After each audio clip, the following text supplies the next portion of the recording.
All women are different, but they are all women. This video is androcentric from a men's point of view and is presented as opinion, commentary, and debate. Expressing opinions is not violence. These are ideas to challenge, question, and argue in public, because classical liberalism relies on the First Amendment for its dialectic. If you are a feminist, then consider this. If patriarchy truly existed as claimed, feminism could not. And if all men are trash and women are equal to men, then what are we to conclude? Women will die for their children, men will die for their wives and children, and God chose to die for all mankind. Authority rolls up with responsibility. If this framing of facts offends you, click off to a cute cat video. Proceeding further will expose you to gamma bias and criticism directed at ideas, claims, institutions, not at any individual's virtue or dignity. Our method follows the 7 liberal arts. The trivium, grammar, logic, rhetoric, and the quadrivium, arithmetic, geometry, music, and astronomy. And the transcendentals, the good, true, and beautiful. If this framework is not for you, feel free to exit now. It's no disgrace. Women are wonderful. God bless America. Men are great. Deprogramming Feminism, Saving Souls from Leftist Ideological Possession and Sin. Written by Conrad, Riker, available now. Links in description. The cybernetic siren and the concrete cage. Escaping the Marxist matrix of feminism by weaponizing the trivium against the gynocentric death cult. You have been fed a poison so sweet it has rotted the very foundation of your mind, a lie designed to turn the rational man into a plow horse for the gynocentric order. The cathedral of lies tells you to seek the character of a woman, to ignore the visual and embrace the soul, yet the brutal truth of evolutionary biology, the reality check of a Tinder experiment where looks are the only currency that matters, proves this is a trap for the naive. The feminine imperative demands you ignore the visual because it grants her the power to hide her nature behind a mask of performative virtue. To prioritize character without verifying the visual is a categorical error in reason, a logical fallacy that leaves you vulnerable to the good actor hypothesis, where she feigns helplessness to extract your resources. This is the syllogism of the deceptive flesh. If beauty is the bait and character is the hook, then the fish who refuses to look at the water will starve. This deception is merely the cutting edge of a broader hegemonic discourse, a theoretical framework hijacked by the left to construct an empty signifier of equality that is filled in reality with nothing but male disposability. Look around you at the floating signifiers of victimhood they use to unify the coalition of the aggrieved, pitting every demographic against the white male, the universal oppressor in their dogmatic theater of the absurd. They use the logic of the woke dialectic to claim the patriarchy is unfalsifiable, a religious delusion that cannot be disproven. Yet the facts are screaming in the silence of our prisons, where male mental health collapses under the weight of a society that views men as utilities. While the taxpayer-funded empathy flows to female criminals, the incarcerated male is thrown into a concrete box, stripped of purpose and forgotten, a victim of a judicial bias that proves equality is a hoax designed to secure the supremacy of the feminine. We are trapped in a cybernetic cage, a Galloway matrix where the algorithm of emasculation punishes masculine logic and rewards feminine outrage, reprogramming your brain for subservience in an economy that no longer needs you as a laborer, but needs you as debt fodder. The system discards men into the prison industrial complex or the loneliness epidemic with the cold efficiency of a machine. But I offer you the remedy to this spiritual castration. We must return to the transcendental trivium, grammar, logic, and rhetoric to dismantle the Frankfurt School definitions that bind us and weaponize the truth against the modern Babylon of woke. By mastering the trivium and accepting the red pill, we do not just survive the fall, we reboot the living spirit of Western civilization, casting out the demons of Marxism to rebuild a world of order, beauty, and truth. The mirage of the feminine ideal and the test of Virtus. Did you know that men who self-identify as agreeable and conscientious, the very traits the matriarchal system claims to revere, earn significantly less in divorce at higher rates than their assertive counterparts? often losing custody of their children in a kangaroo court system designed to weaponize their own virtue against them. I watched a friend, a man of immense kindness and academic rigor, disintegrate under the weight of this delusion. He married a woman who by all modern metrics was a veg, yet he treated her like a divinity descended from Olympus.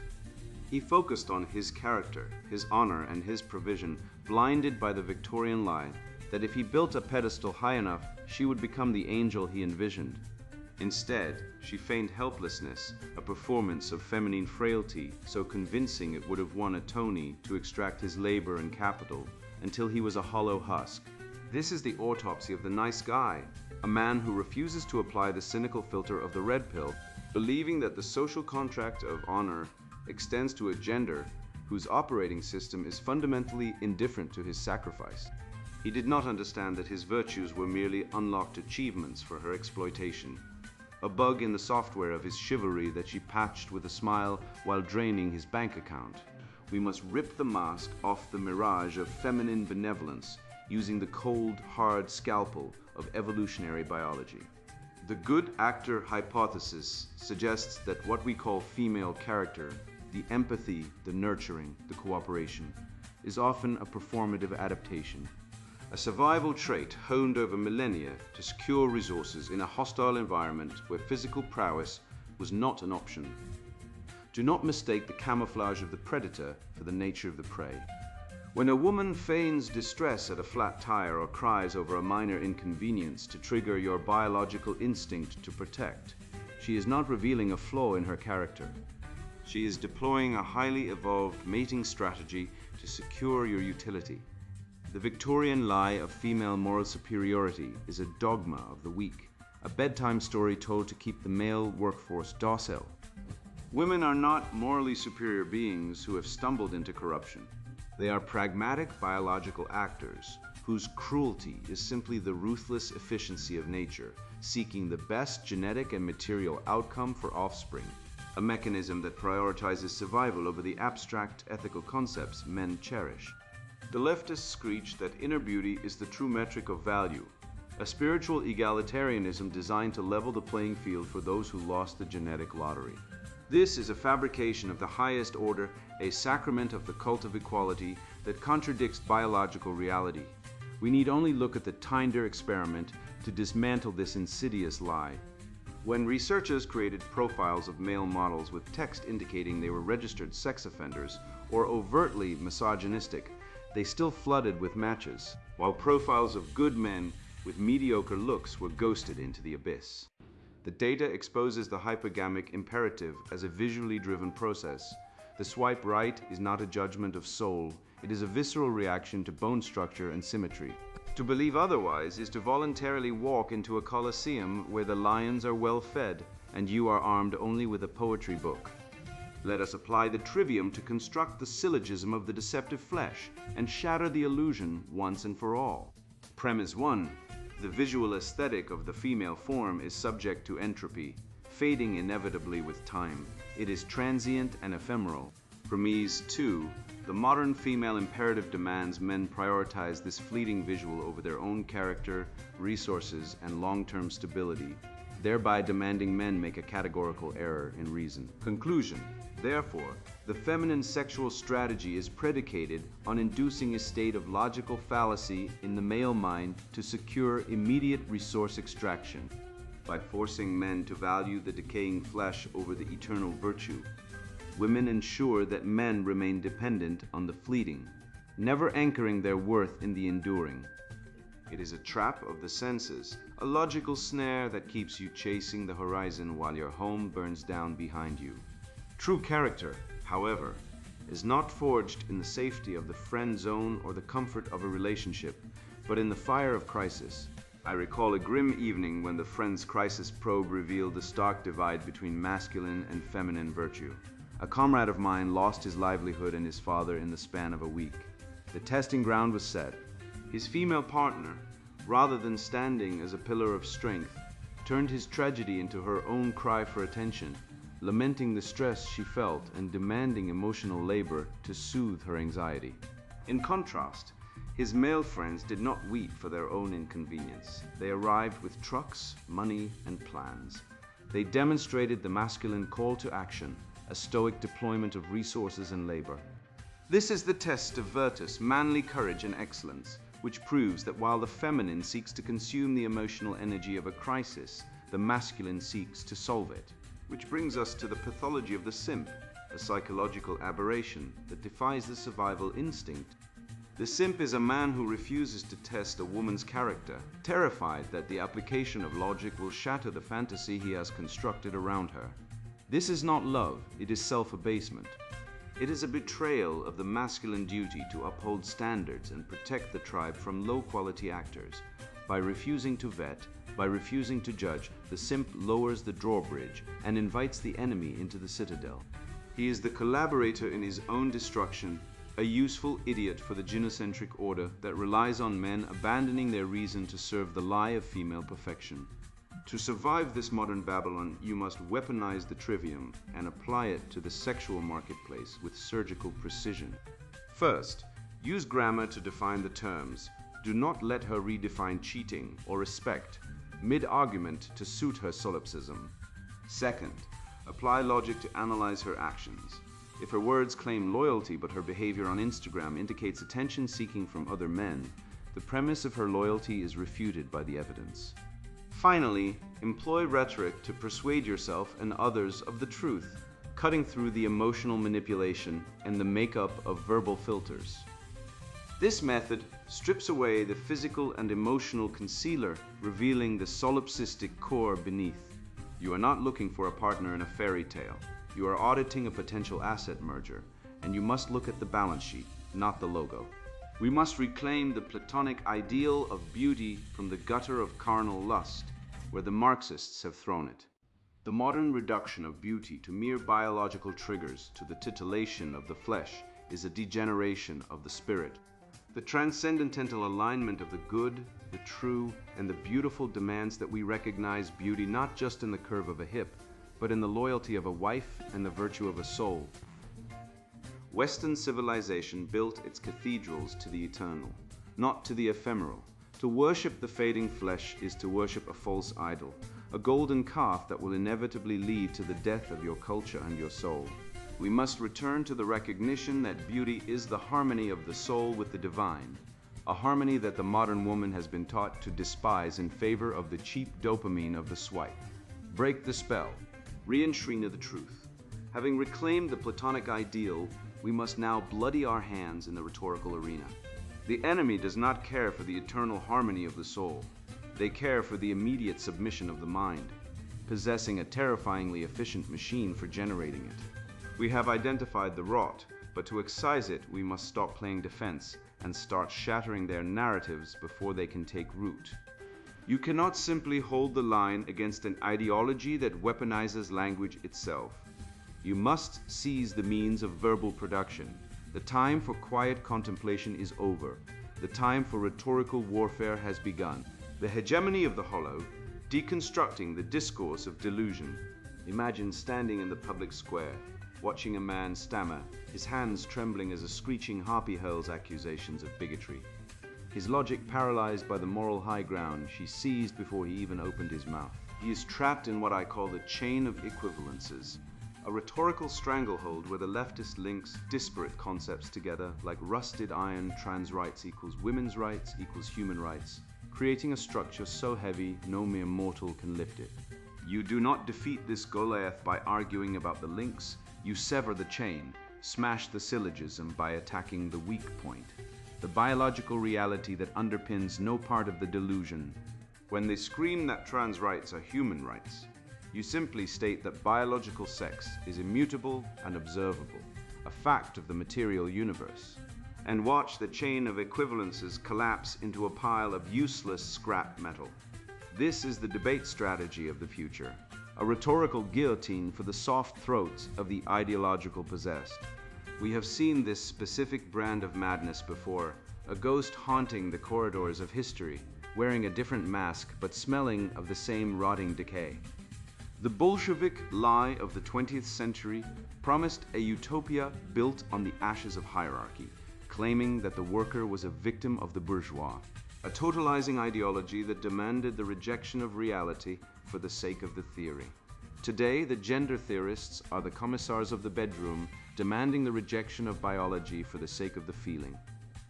Just as the Bolsheviks rewrote history to fit their dogma, the modern left rewrites biology to fit their fantasy, and the result is the same predictable collapse of truth. When ideology overrides biology, the inevitable outcome is the starvation of the soul and the disintegration of culture, a pattern as reliable as the setting sun. To win this war, we must engage in rhetorical judo, seizing the means of verbal production and refusing to accept the Frankfurt School's definitions of reality. The enemy defines racism and sexism as power plus prejudice, a clever linguistic trap designed to make the very act of existing while white and male a crime. We must reject these definitions with the ferocity of a wolf defending its kill. Do not let them define the terms. Define the world through the lens of biological reality. When they call you sexist, laugh in their face and tell them that preferring competence over diversity is not hate but survival. The narrative is yours to take if you have the courage to speak the unspeakable truths that they have tried to legislate out of existence. Central to their strategy is the floating signifier of victimhood, a concept that drifts like a poisonous cloud, unmoored from reality but heavy with emotional weight.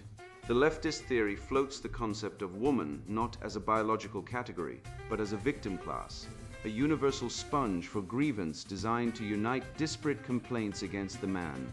In this theater of the absurd, the man is cast as the universal oppressor, a demon to be exorcised, yet they can offer no proof other than their own resentment. This signifier of woman is empty. It fills with whatever venom is required to attack the foundational structures of Western civilization, a shape-shifting weapon used to bludgeon men into submission. We must also identify the fallacy of equivocation, a linguistic trap designed to castrate masculine speech and render men unable to speak without offending the delicate sensibilities of the mob. Cultural Marxists shift the definition of freedom from the classical liberal understanding of freedom from interference, the right to swing your fist until it hits another nose, to freedom from offense. This is a redefinition of the word to mean its exact opposite, a trap designed to enslave the mind. If freedom means no one is ever offended, then no one is free, for truth itself is offensive to the liar. We must reject this equivocation and stand firm that the only freedom worth having is the freedom to speak the truth, regardless of whose feelings get bruised in the process. Consider the logic of the woke dialectic, a system of thought so convoluted it requires a rejection of logic itself to sustain. The leftist premise of patriarchy is unfalsifiable. If a man succeeds, it is because of the patriarchy, and if a man fails, it is because of the patriarchy. By the rules of logic established by Aristotle and the Greeks who built the mind of the West, a theory that explains everything explains nothing. It constitutes a religious delusion rather than a political theory, a faith-based system where the devil is the straight white male and the sin is existing. It is a closed loop of insanity that can only be broken by an external injection of reality, a red pill shoved down the throat of the comatose. We can even weaponize the theories of Laclau and Mouffe against the left, analyzing hegemonic discourse theory to expose the feminist hegemony. They construct an empty signifier of equality, a word that sounds noble but is filled with the specific venom of male disposability. When they say equality, they do not mean equal opportunity, they mean equal outcome, which in a world of unequal biological capability requires a totalitarian state to enforce. This empty signifier is filled with the desire to tear down the competent and elevate the incompetent, a strategy to invert the natural hierarchy of merit and replace it with a hierarchy of grievance.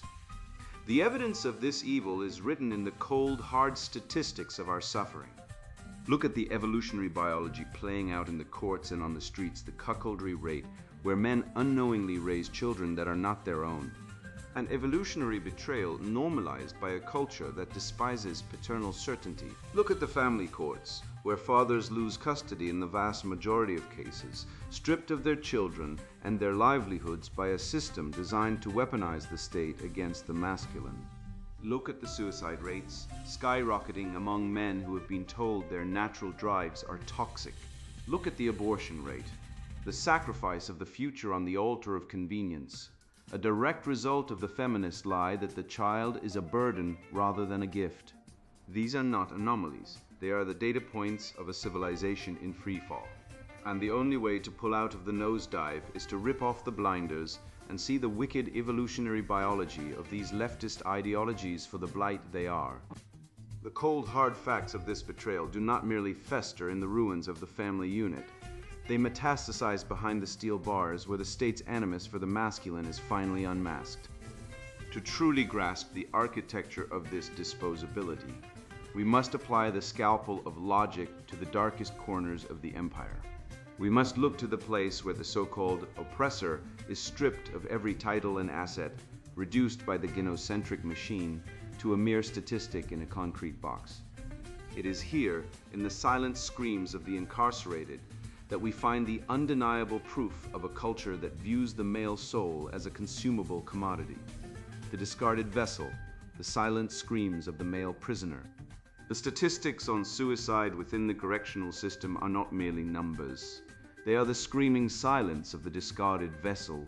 When we look at the raw data, the reality is that a man in prison is significantly more likely to kill himself than a man on the outside, a tragedy that the media glosses over with a yawn.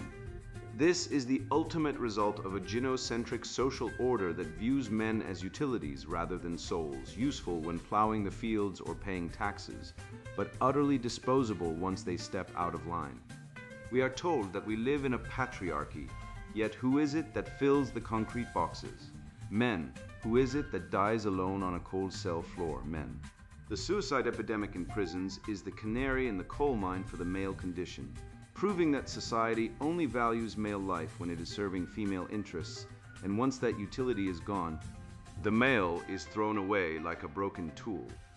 This leads us to the syllogism of the sentencing gap, a logical proof that our courts are not engines of justice, but tools of social engineering designed to suppress masculine energy. If the system were truly egalitarian, as the Marxists claim, punishment for identical crimes would be identical, yet we see men receiving sentences that are exponentially longer than women's for the same offenses. This is gynocentric mercy versus androcentric justice. The justice system reserves its harshness for the masculine, reserving its mercy for the feminine, operating on the unspoken feminist premise that women are inherently good and men are inherently dangerous. It is a rigged game where the mere fact of having a Y chromosome adds years to your life sentence, proving that the law is not blind, it is simply winking at the woman while throwing the book at the man. The hypocrisy of the left on this issue is so thick you could cut it with a knife. These ideologues scream about the evils of incarceration and the prison industrial complex. Yet their empathy is exclusively reserved for the system itself or the rare female inmate who can be framed as a victim of the patriarchy. They refuse to acknowledge the male prisoner because he destroys their victimhood narrative. He is the ultimate out-of-sight, out-of-mind problem. We pour billions into rehabilitation programs designed for female psychology while men rot in general population, their mental health collapsing at catastrophic rates. The left does not care about the men in the system. They care about the theoretical construct of the prisoner, leaving the actual human beings to suffer in a void of compassion. We must apply a lens of archetypal truth to understand why these men ended up here in the first place. A man without a purpose is a dangerous thing, and the modern state has systematically stripped men of their traditional roles as fathers, providers, and protectors, replacing the father with the welfare check and the protector with the police officer. When you remove the hierarchy and the structure of the father figure from a young boy's life, you create a vacuum of meaning that nature abhors, and the boy inevitably turns to crime to assert his existence in a world that tells him he is worthless. The state creates the conditions for this chaos by destroying the masculine family structure and then punishes the man for the resulting anarchy, a wicked catch-22 designed to keep men in chains. However, there is a way out of this psychological prison, a path of resistance found in the ancient wisdom of the Stoics and the rigorous application of the trivium. We must reclaim our sanity by differentiating between internal value and external circumstance, understanding that while they can lock the body, they can never chain the mind unless you let them. By mastering logic, rhetoric, and grammar, a man can deprogram the lies of his captors, realizing that his worth is intrinsic and God-given, not something granted or revoked by a guard or a judge. This mental fortress is the only place where the state cannot touch you, transforming a concrete box into a temple of contemplation where the masculine spirit endures unbroken. Ultimately, we observe the innate solution to this administrative disorder within the prison gang, which functions not merely as a criminal venture, but as a biological reversion to clan-like organization. The state erodes the family and the community, so the masculine instinct to construct hierarchies of order reasserts itself through camaraderie. This gang structure supplies the framework, protection, and purpose the state denied these men externally, proving the compulsion for order is encoded in masculine genetics. This represents the cure of alliance, men organizing to survive a hostile environment, evidence of the unyielding masculine will to find order within confusion, even in the deepest parts of the modern world. I see the digital chains as but one manifestation of a far more vast and terrible machine. The entire economic structure has been re-engineered to render the masculine mind obsolete. What we witness in our feeds is merely the cultural software running on the hardware of a system that has systematically devalued male utility. The algorithmic suppression of masculine logic is not an accident, but a feature of a civilization-wide operating system designed to excise men from their natural role as creators and providers. This is the horror of our age. We have been deliberately written out of the economic script, replaced by debt slaves and consumer units, while our biological imperatives are treated as pathologies. To understand why, we must examine the terrifying mechanics of what Douglas Galloway termed the cybernetic capitalism matrix, a revelation that exposes the deliberate obsolescence of men in an economy that has pivoted from valuing production to harvesting emotional consumption, the cybernetic cage, and the restoration of logos. You stare into the black mirror of your screen, and the black mirror stares back, feeding you a steady diet of emotional poison designed to keep you docile, compliant, and utterly impotent. This is the algorithm of emasculation, a cybernetic leash that tightens every time you dare to express a logical thought or a masculine sentiment. Social media platforms are not neutral public squares. They are behavioral modification labs engineered to reward feminine outrage, the hysterical, the emotional, the victimhood claiming, while punishing masculine logic with shadow bans and censorship. When you post a syllogism dismantling a feminist straw man, the algorithm buries it. When a woman posts a tearful, incoherent rant about the patriarchy, she goes viral. The machine is programmed to filter out reason and amplify noise, effectively reprogramming your brain to associate silence with safety and submission with survival. This digital cage is built upon the foundation of the Galloway matrix, a theory of cybernetic capitalism that explains why you feel so economically worthless in a world that claims to value equality. Under this new regime, the economy has severed the link between male labor and financial survival. It simply does not need men as producers anymore. Automation and outsourcing have rendered the average man obsolete to the corporate machine, which has pivoted to target women as the primary consumers because they control the majority of household spending. Meanwhile, men are relegated to a different role entirely. We are the raw material for the debt machine. The system wants you broke, indebted, and desperate, forcing you to grind away in a service economy just to service the interest on loans you were tricked into taking for degrees that are worthless. When men are no longer economically useful to the gynocentric welfare state, they are treated not as humans to be helped, but as waste to be managed. This is economic disposability in its rawest, most brutal form. Look at the male prisoner crisis and tell me this is not a deliberate design. We have constructed a prison industrial complex that acts as a storage facility for men disproportionately poor and marginalized, who have been rendered unnecessary by a system that favors female outcomes. The welfare state acts as a surrogate husband for women, providing resources extracted from male taxpayers. And when those men fail to keep up with the extraction rates, They are discarded into the concrete hellholes of the prison system. It is a logical, cold-blooded conclusion of the feminist experiment. If women don't need men as providers, the state must imprison the men who won't quietly disappear. Your frustration, your aggression, and that burning rage in your gut when you see these injustices are not toxic masculinity, they are the male nonsense hypothesis in action, a rational, biological response to a suffocating, cybernetically controlled environment that denies you purpose and dignity. Evolution equipped you with aggression to conquer obstacles and protect your kin. But when you strip a man of his ability to provide and his authority within his own family, that aggression has nowhere to go but inward or outward in destructive bursts.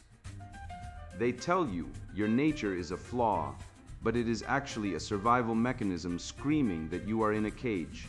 The pathologies of the modern male, addiction, withdrawal, isolation, are not illnesses. They are symptoms of a healthy organism trying to survive in a sick, twisted world that despises its very existence. Therefore, the only logical move left, the strategic withdrawal, is not an act of cowardice, but a calculated strike at the beast's belly. You must withdraw your consent to be governed by a system that hates you. This is the ultimate red pill. You stop playing their game, stop feeding their economy, and stop validating their lies. By aggressively pursuing self-mastery and resource accumulation, keeping your own money, building your own strength, securing your own assets, you starve the cybernetic beast. You become a ghost in their machine, untraceable and uncontrollable. Let the feminists and the leftists shriek into the void. They cannot feed on a man who is no longer on the menu. But to navigate this minefield, you need a weapon that pierces the lies of the cultural Marxists and the manipulative narratives of the feminists. That weapon is the transcendental trivium, grammar, logic, and rhetoric. These are not dusty subjects from a medieval classroom. They are the ultimate hack to bypass the conditioning of the cybernetic overlords. Grammar defines the reality so they cannot gaslight you. Logic allows you to dismantle their arguments like a house of cards. Rhetoric gives you the voice to speak the truth so powerfully that it shatters the hypnotic spell of the woke mob. Logic is the firewall against the viral mind virus of leftism, and you must install it in your mind to immunize yourself against their emotional manipulations. We stand now at the precipice of a new era, a final synthesis, where we can revive the Western spirit by embracing the searing pain of the truth. By swallowing the red pill and mastering the trivium, we can reboot Western civilization. We can cast out the demons of Marxism, the liars of feminism, and the cowards of critical theory to rebuild a world based on the transcendent pillars of order, beauty, and truth.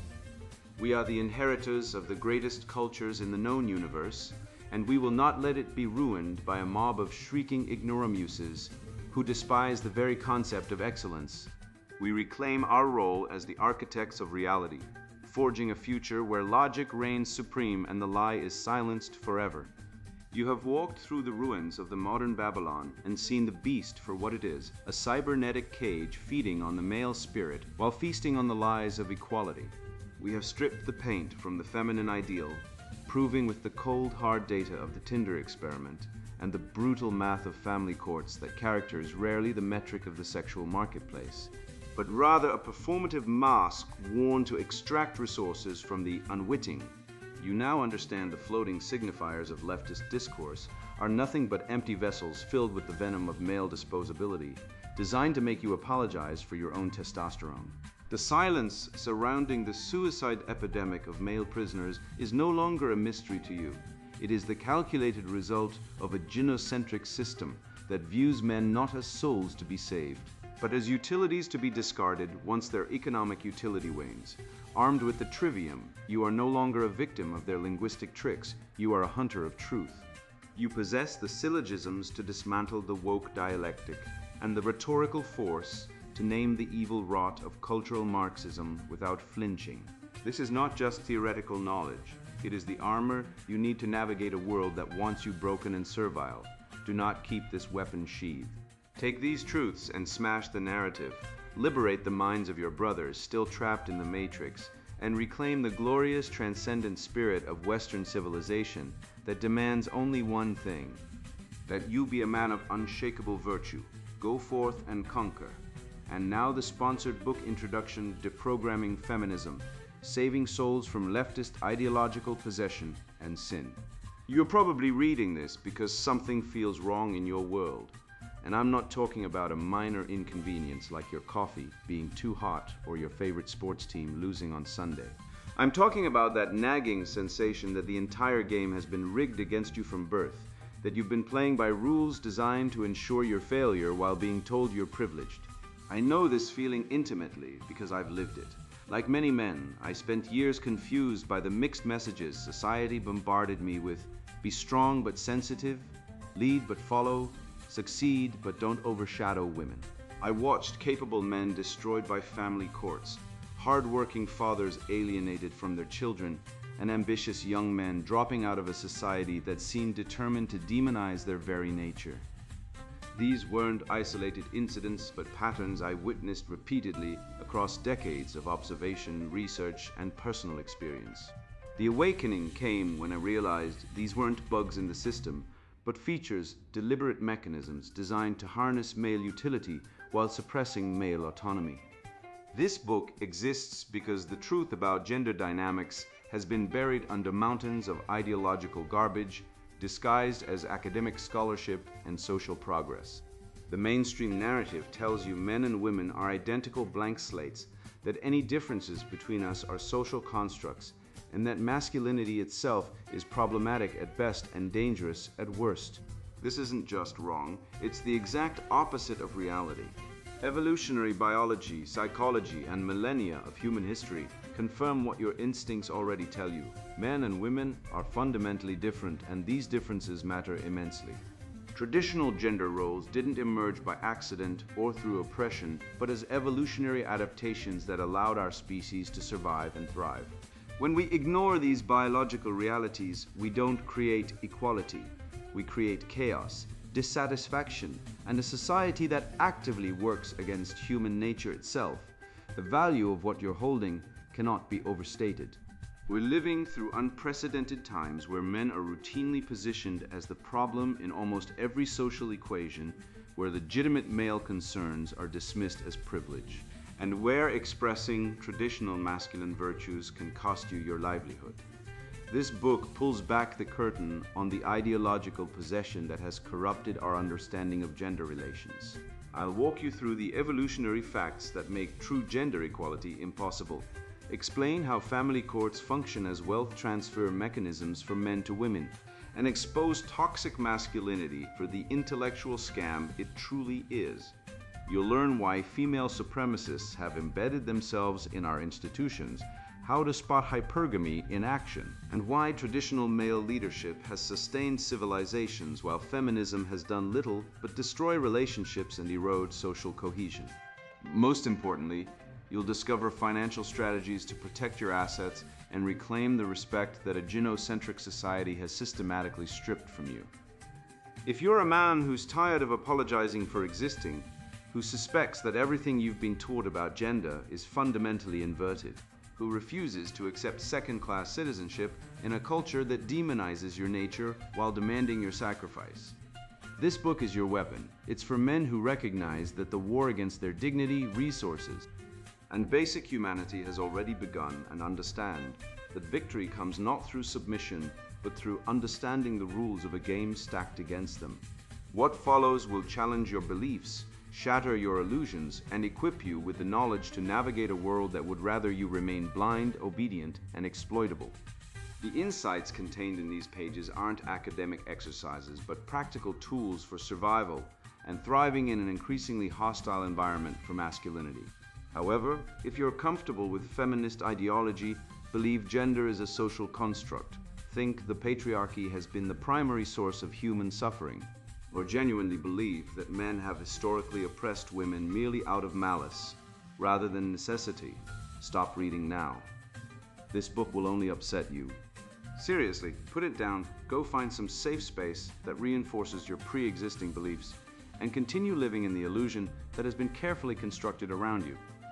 Perhaps take up knitting or attend another sensitivity training workshop instead.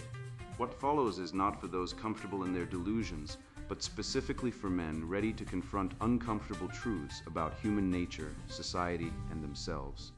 The red pill reality isn't easy to swallow, and once you see the matrix as it truly exists, there is no going back to comfortable ignorance.